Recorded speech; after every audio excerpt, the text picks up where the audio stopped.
So it's Super Bowl Sunday. Patriots and Seahawks, Super Bowl 60. And everybody cares. Really? Does anybody care about this? Is there anybody who cares about New England? I don't even know where it is. Does anyone care about Seattle? How do they get everyone to be so excited about a Super Bowl that nobody cares about? So let me explain. Hashem really put us in this world to give us the reward in Olam Haba. So why don't he put us straight in Olam Haba? Why do we have to go through the detour of this world?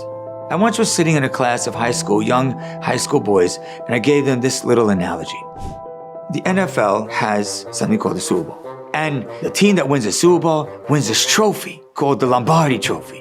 And they go crazy for the trophy. It's all about that trophy. I said, I have a great idea. Why do we have to go through all the hassle and all the games and all the players and all the injuries?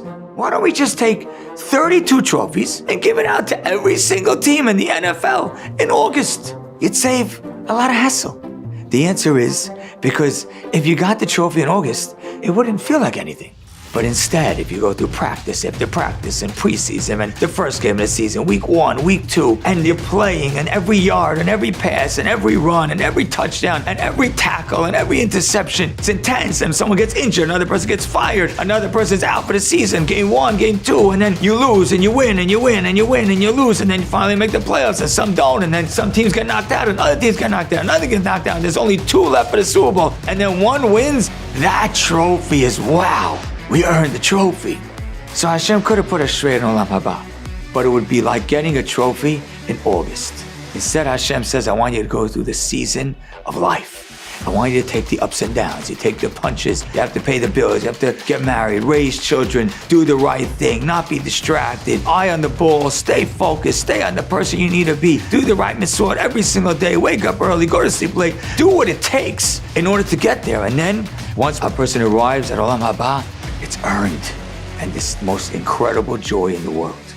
So what does the Yetzer do? How does the Yetzer distract us from the trophy? What the Yetzer does is it creates narratives. It creates side stories. It tells us today, get all excited about that news story. Be busy with Greenland. Be busy with Iraq. Be busy with something happening in Minnesota. Be obsessed with an extra $1. Look at that scene. See it again. And today, the Yetzer tells us, care like crazy about Seattle and New England. 3 months ago, if I would have told you Seattle and New England, you would have said, maybe there's 10 guys in Seattle that care. But now, you're like obsessed, because somehow the Yetzer Hara gets us to care about narratives that distracts us from our goal and our trophy. The first Vayemayim in history, Yosef HaTzadik was in Egypt, and there was a narrative. Their narrative was the wife of Potiphar. Wow, this is tempting. Wow, there's a distraction. This is something that could bring him joy. And then he had the self-discipline to say no, and that's what made him a king. Every Jew has that test every single day.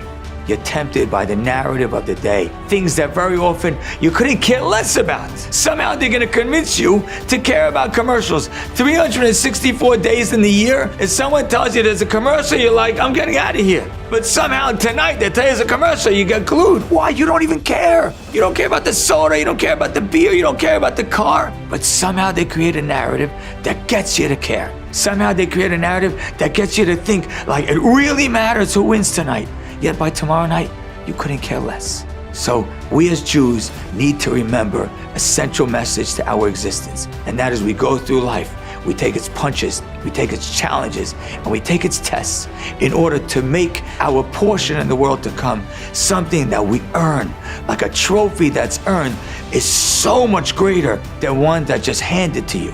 So when you go through the challenges of life, have the self-discipline to be Vayemayim and earn your trophy, which is our neshama's place with the King.